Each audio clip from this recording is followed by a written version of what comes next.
Hello, welcome to Quackalope. Thank you for being here. Today I am joined with Peter Vaughn, one of the owners of Cardboard Alchemy, along with your partner, Brad Brooks. You two like making some of the fanciest, most deluxified board games in the industry. We can't help ourselves. Mission Catastrophe, we have Flamecraft that just arrived, and right now you're working on your big box project. Yes, Andromeda's Edge. About Andromeda's Edge, the love letter or the sequel to Dwellings of Eldervale from Luke Laurie, which if you all want to go find out more about that, we'll leave a link. We're doing a ton of coverage. That's what we're working on today. Dwellings of Eldervale will pop up in this conversation, but I also helped turn that from Luke Laurie's basic concept to the, you could say bloated, but I say epic version on Kickstarter. I like pretty things, and I like pretty things in my board games. It's one of the reasons why we all get into this hobby. So before we start our list, I want you all to leave a comment down below. What is your top 3 deluxifications or upgrades that you find in board games? What are you willing to pay extra for, or order from the side, or get an expansion if it includes, or what just makes you thrilled when you open up a box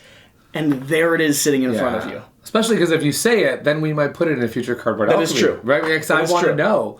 I know what I like, but I'd love to hear what you want. We've each done our list. We both have 5 that we've picked. I do have one honorable mention that I'll swing in at the very end of this video. I'll have an honorable mention too, because I can keep going. Yeah, we could keep going. But we have not compared lists with each other, so we may have some crossover. We're not going to spoil things because we have ranked them 5-1, with my all-time favorite being at the very end. Oh, excellent. Ready to go? Yeah, I'm ready. You want to start or you want me to start? You start. All right, I'll start. So we're talking about deluxified pieces, so it's not the whole game, it's not the whole game. None of these games are actually directly representative of what we're talking about. They're just, in my personal collection, the thing that came to mind. A good example of. When thinking of deluxifications, right? So these are a good example of, but they are not maybe the standard, or they're not always the go-to. Right. However, in this case, this one will be... First off, Chip Theory is known for deluxifying could be just everything. Chip Theory deluxification. I mean, they are so good. Now, I could talk about the neoprene. Oh, man. I could. You could. But honestly... What are you picking out of this box? It's not going to be the neoprene. I'm going to keep digging. Passing up on this nice stitching? What are we going for here? My number 5 is actually going to be this pile of chips right here. Okay. There is something for me so satisfying about well-designed, good weighted poker chips. Now I know we are going to have a crossover. We're gonna have some crossovers, and I specifically chose Chip Theory because I love the way they utilize them. Okay. I like the stacking. I like the movement. I like the health being tracked by them. It doesn't always work for everyone, but for me, it's one of the most satisfying things about playing a Chip Theory game is the tactical nature of picking up and shifting and rearranging, and I really, really like it. Now, I don't like their health chips.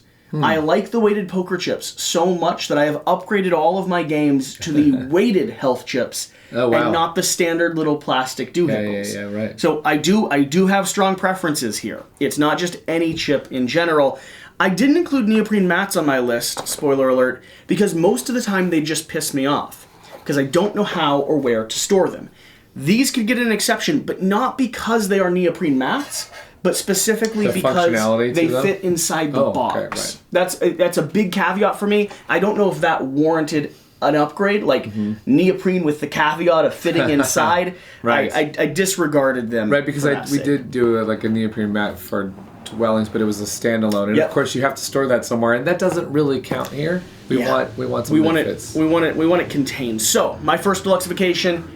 Poker chips, specifically weighted poker chips. Whether they're in a Euro, an 18XX, or utilized like Chip Theory does, I love them.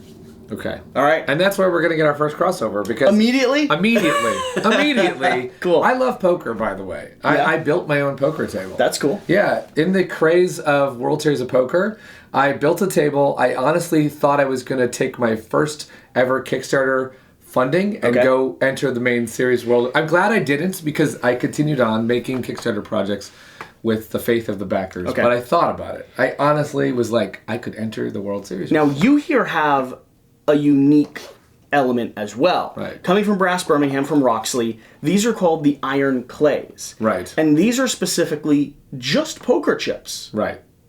To me, it is a what I wanted to represent on this is talking about how how nobody wants paper money anymore, and a lot of people have tried to solve money in games. We've thought about should it be card stock. In a game that I made with Brad Brooks called Letter Tycoon, we upgraded the money and the stock, specifically the stocks, to cardboard. But this takes it to a beautiful level, as you already talked about the clacking. Yep. I believe that people who certainly who have sought this out have a better experience playing the game when you have this as your monetary system. I like poker chips so much in board games, especially Euros, especially anything with resources, that I actually have a set of nice quality poker chips off to the side that get pulled out for 18x, get pulled out for stock games, get pulled out for anything. They're so nice, and they really do just improve the play experience for me across the board. Yeah. I actually thought about making clay chips at one point, because I had my own poker club and everything. I now think, well, what if I did chips with some of our... I don't know if I put Flamecraft Dragons on chips. I don't know if that's the right crossover, but you know what I mean? I love these so much. I have to maybe make a Cardboard Alchemy set someday. Yeah, I mean, Quackalope, I could totally see Quackalope with some rubber duck-styled poker chips. Someone would play with those. Yeah, if you're going to play poker and stuff. This was the top of your list. This was your number 5. This is the number 5. Let's swing down to your number 4. Okay. What are you thinking? I am thinking about dual layer boards. Okay. And I have a great example. I mean, there are a lot of games with great examples, but shouting out Orange Nebula here and feels Unsettled. Appropriate. Yeah. Well, Unsettled could win for so many of these categories for Deluxe. This storage system, the minis and the Gametrayz in this are amazing, but I'm just going to call out the fact that the gameplay is largely improved by what they did here on the board. They actually have a mechanism of how you're getting, further in the game, and you're tracking it. And this is so important to put your dice in here and have them flip over. It's organized, it's in front of you, and it's visual. I say that I think dual layer boards came about in the Kickstarter craze. I think Stonewire actually was possibly the one that started it. But since then, they've proven time and time again, this is a deluxification that you want. Now, I put this in our first game, too. I could have listed Mission Catastrophe for dual layer boards, because what we did there was we used cubes to track the ship's integrity, and when it has too many, it blows up. It actually works really well in that system, too, because you have a lot of different cubes spread across the table. And we do not want you suddenly going, what is the health of the ship, right? But I'm not trying to shout out our company every time, and I do love everything Orange Nebula does, and so I think they get a mention here for dual layer. I find dual layer boards, when used well or used right, drastically improve the gameplay, not only experience, but also the mechanics. It takes my mind off of trying to not scatter things and lets me focus on what I'm slotting, what I'm moving. And there's something satisfying about moving a cube from a hole to a hole instead of just sliding it up a board. It is something tactile about it. Yeah. All right, number 4 for me is going to be from a company called Apple's Atom, or Adam's Apple. Oh, I know this one. This is Planet Unknown. Yeah. And I'm doing a caveat or a condition. Okay. This could be just called a game insert. That's what it could be. Well, it doesn't help if I've turned the game sideways, it seems. It could be called a game insert, but that's not what I'm actually talking about. This is I am talking about the functionality of any type of insert that removes from the game state and then immediately starts integrating into the gameplay system. 100%. I've seen it with dice towers, like in Wingspan, for instance, where you have a little bit of storage and then you pop it out and suddenly you have something that exists on the table. Exactly. I've seen it with a lot of Gametrayz products where the storage bins pop out and they become the resource tray. They become the thing that's tracking your stats. And we'd be remiss not to talk about the fact that Gametrayz, who did this, believes in this so much they're launching Forsaken. That's true. Which will have the entire game built around The whole this. thing is built around the concept of what if you said, we want storage to not only be good for in the box, but enhance the gameplay experience itself. Right. This is one of the best examples I've found of that. Yeah. It's integral into the game. The game could arguably not exist well without this functionality, but then on top of that, it turns into a storage system, a storage device that allows you to keep things organized, and unless you're imbecile like me and you tip the box sideways when you put it on your Kallax shelf, it allows things to stay in place and allow you to have a new game experience, because not only does that functionality work, but variability allows you to take and flip that, so that the game actually randomizes itself throughout the play experience too. They did a fantastic job. And when I saw this online and somehow missed this game, I was immediately, I want that. Yeah. I want to see, because of course, from a publisher standpoint too, I am also looking at games with Deluxified components from a R&D standpoint. Just as a tangent, like, you know, when Spirits of the Forest came out, all the tiles clacked so sad. I was like, what is this material? How did they do that? And definitely every time I see something like this, I want to make one. Now I want a Lazy Susan in every one of my games. So so my number 4. How did they get that in the box? Is insert functionality. Insert functionality. It's that deluxification that takes a regular insert and starts asking the question about utilization during the play experience. Okay. And I love that about it. That's great. All right. What's your next one? We're wrapping around I should do my third. I should do my third. Mm-hmm. This is going to be one that is a little bit funny. Okay. A little bit weird. Because people will be surprised to hear that as much as I cover miniature games and the plastic pieces, and I love the epic, like, oath-sworn creatures that you get to face off against, I don't actually love miniatures that much. I would, if you gave me the choice to play with high-quality screen-printed meeples that are customizable and unique and add, like, this beautiful color to the game environment, or big plastic gray miniatures that I'm never going to paint myself, I would choose this over that every single day. Yeah, I love, now it has to be done well. I love the aesthetic that Root has done, the bright colors, the vibrant expressions, the outline just of the creatures. They're not trying to do too much on those. This gives me personality, lets me read the game experience really well, and I actually like the tactical nature, the tactile nature of playing with wooden bits. Yes. I like that more than playing with plastic miniatures of any scale close to this. Yeah. So I hear that, actually. We're going to talk a little bit more about that in my picks as well. So wooden screen-printed minis are on my list. Now, I will say that, you know, you say you don't... Because I agree about the gray minis, right? When things are a nondescript. Now, I know a lot of people paint out there, so they solve that themselves, but I don't paint. Which is why on 2 out of 2 of our Cardboard Alchemy releases, the minis are color. Sure. Because if I'm not going to get to this, I do want the pieces to have personality and color. But I would still choose in this situation wooden meeples over colored small miniatures. Good to know. Now in your games, I offer both. You do offer both, but you do also have more personality coming through with some of your sculpts than what I see in a lot of like tactical war games and stuff. Sure, you've got, in order to save money, you've got to make this one miniature. It's small, it's gray, it's repeated 20 times. 50 of them. And I'll give you a good example of that actually, since we're at this ultimate tangents. But Inish, I love that. I like that game, but it feels like the pieces feel a little boring, right? Imagine if those were wood pieces in there. I never once get bugged by this. Yes, I never once think to myself, oh, there's just 30 of the same cat there. Yeah. But I do when I'm playing with the... that little army figure, right? Because I know it's not cheap. It's not cheap, but it does feel a little cheap. It just does. So, wooden, screen-printed meeples.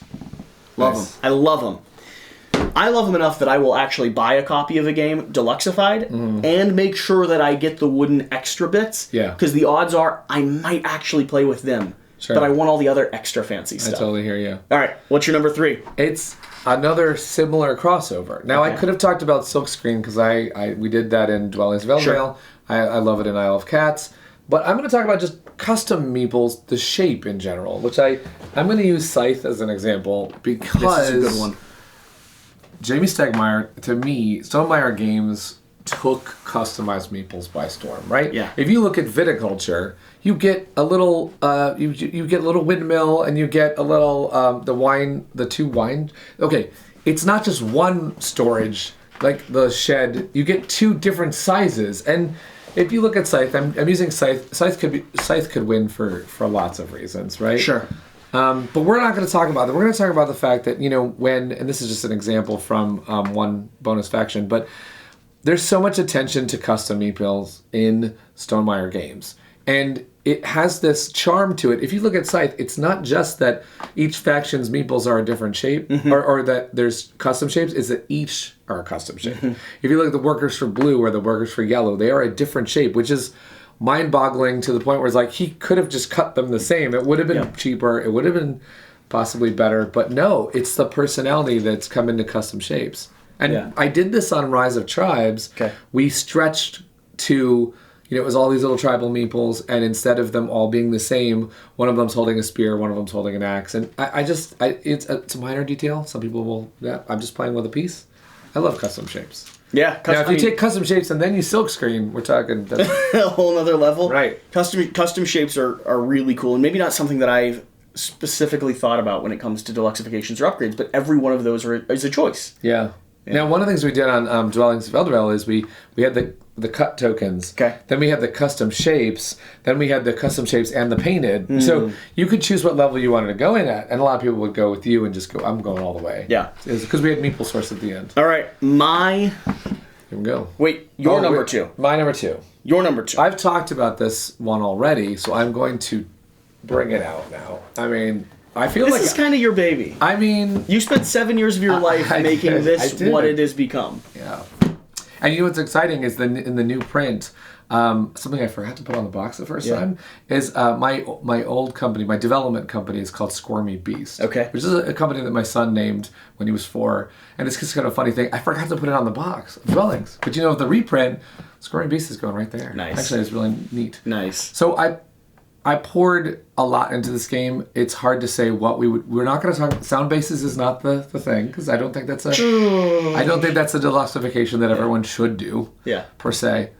This is the one that I'm going to bring up for Gametrayz, because let's take a look. Yeah, we have to see these. Now, are you saying Gametrayz literally like the company Gametrayz, or are you saying inserts done well in general? Well, so you had inserts with function. I did. I am not going to go inserts with function. I'm going for the company Gametrayz. You're saying literally you open a box and you see a Gametrayz brand on it. Gametrayz. Holy cow. Here's why what they're doing at Gametrayz is redefining this industry, because they have something called, even if you take decks of cards, it's called push and tilt over by Noah. When you push on one side of the card, there's just a tiny little bit underneath the card that causes the rest of the card to tilt up, giving you an easier grab. Yep. It's ridiculous that trays don't do that, except for Gametrayz started this amazing trend. And something that we did on Dwellings that I was super proud of, although some people will be in the comments right now saying they did not like that these were the lids, but the idea of a player tray that is ready to go, pop the lid, you're ready to play,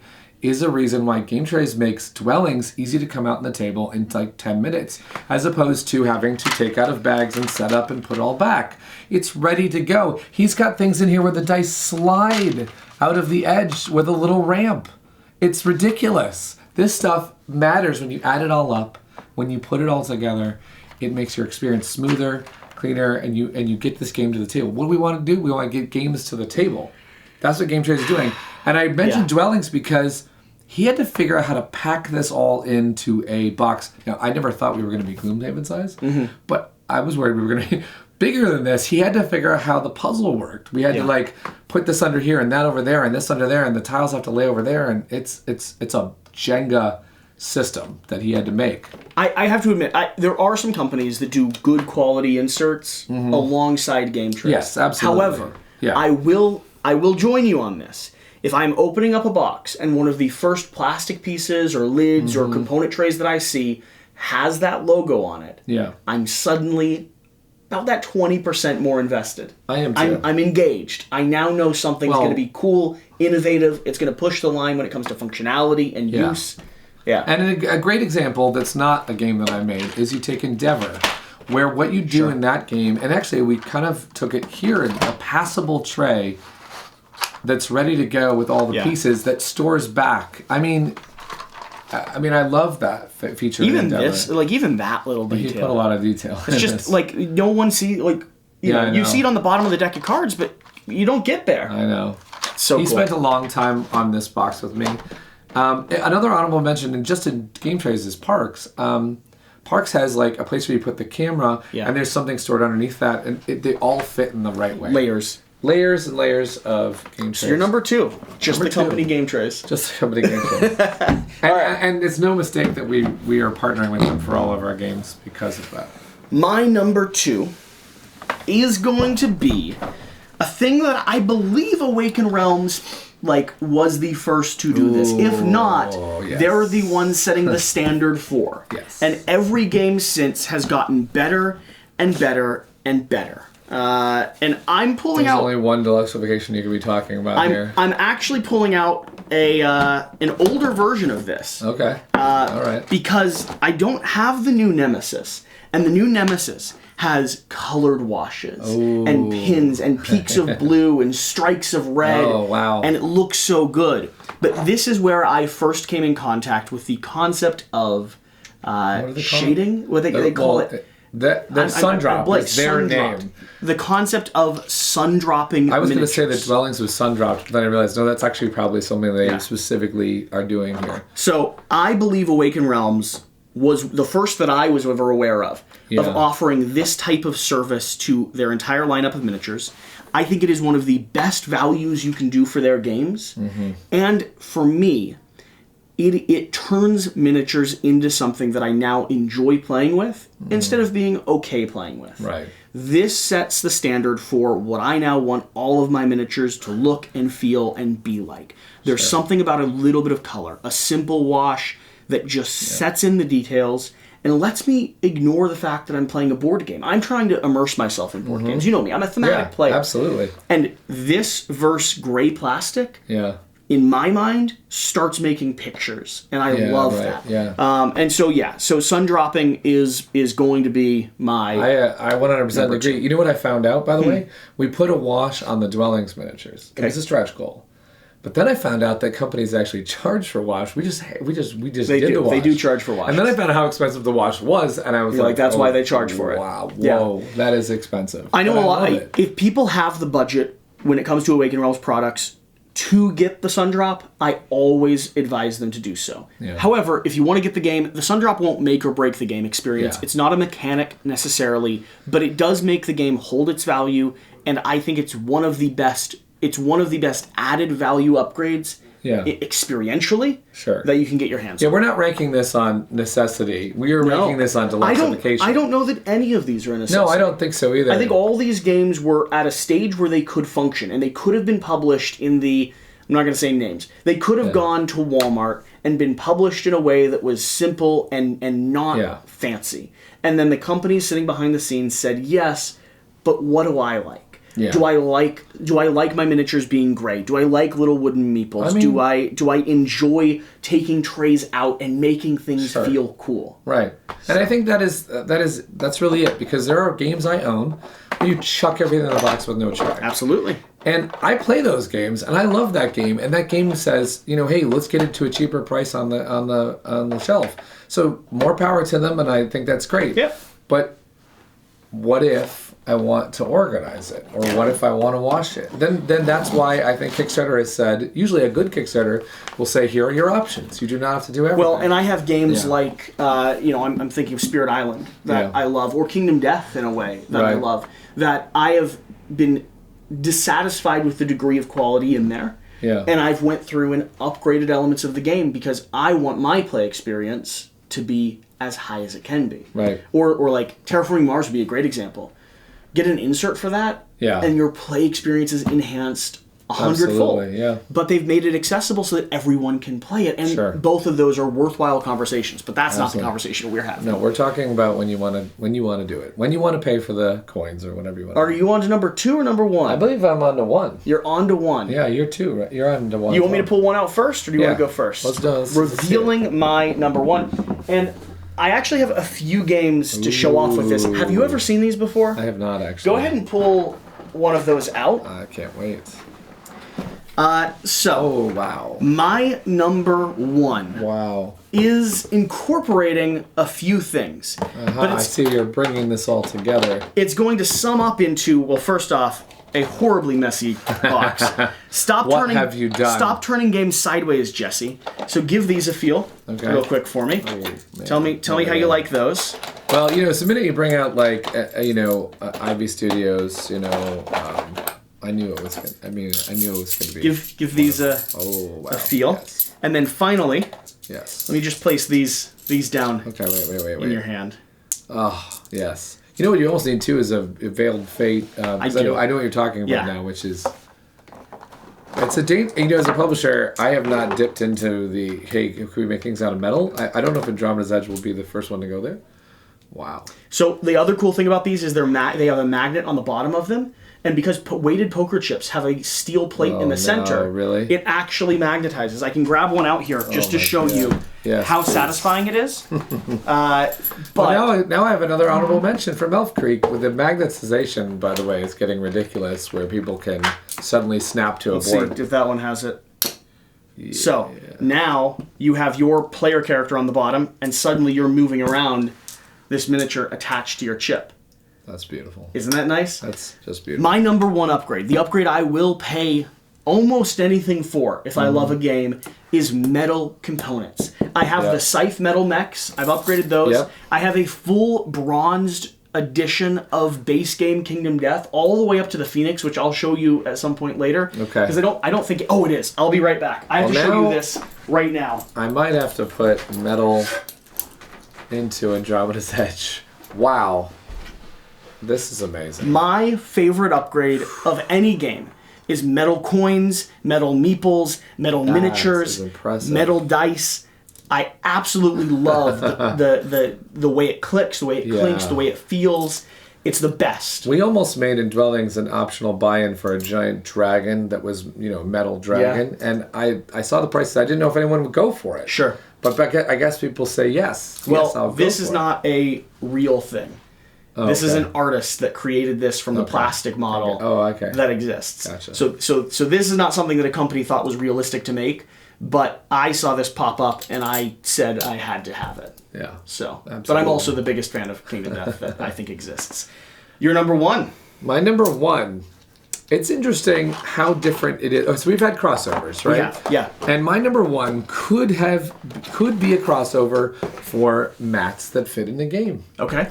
My number one could be a crossover for wooden silkscreen pieces. Okay. My number one could be a crossover for Gametrayz. Okay. But it is my number one for none of those reasons. Interesting. And it's not even my number one because this is our latest game produced by Cardboard Alchemy. Pulling out Flamecraft. My number one It's a very nice production. Thank you very much. I think this is the culmination of all of the things. Of all the nonsense we just talked about. All of the nonsense. It has metal coins, so it solves your number one. Perfect. I'm in. Okay, let's get...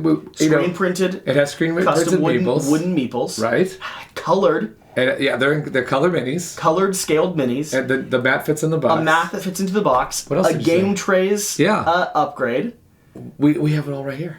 But that is not the reason why I brought it up. Oh, and trays that come out of the box that are utilized. Yes, it has. The X trays are actually storage. It is the first game ever to include Y trays, which is a new product coming from Gametrayz, and we have it first. And so that is functionality. Right. You're checking. You don't have dual layer boards, I don't think. You're checking a whole lot of lists. Maybe I should put a dual layer board in here really quick.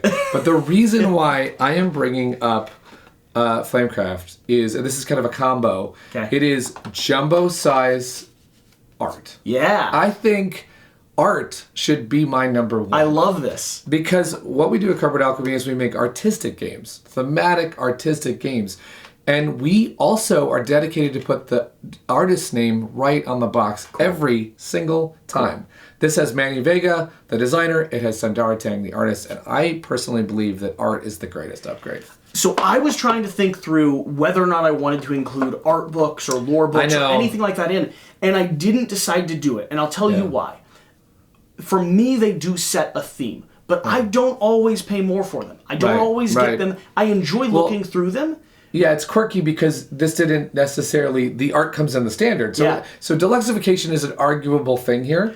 No. The reason this is Deluxified is because you took the time to make, and this is what I think is amazing, every single shop, card, dragon. You as a publisher said the price of art is worth the experience that people get. In Dwellings of Eldervale, every single card is different. And I often sometimes wonder, should I have done that? Should we do that? But the experience of gameplay is enhanced because instead of 7 just generic meat dragons that I have, I now have a custom named adorable little meat dragon for every single one. Right. I want to hear in the comments if that... As well. Do you play games and think if every copy of, say, every fourth shop is the same, Sure. or every... Does it take you out of it? Does it take you out of it? Yeah. Or do you actually go after games that are going to have something unique? Because to me, I feel like I want that. I want this. I'm on the side of you on that.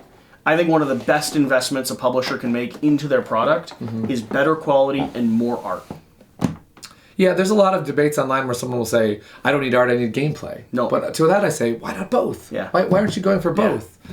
If you were putting this on your shelf, if you're keeping this in your family, if you're hoping to share this with your friends, why not blow them away at the table, right? Why not say, I can play this and enjoy looking at it too. Yeah. And for me, I'll even go a step farther, and I'm a little bit chagrined to say this, but I would argue, from my perspective, that if I had a game that was already good, and I had the option of spending, let's say, like $5,000 to do development work and make the game 5% better, or spend $5,000 to like do custom artwork on every card and make it unique and make it shine. And this is an abstract number, of course. Yeah, of course. Yeah. I would choose the artwork and the higher quality of artwork over the improved gameplay system.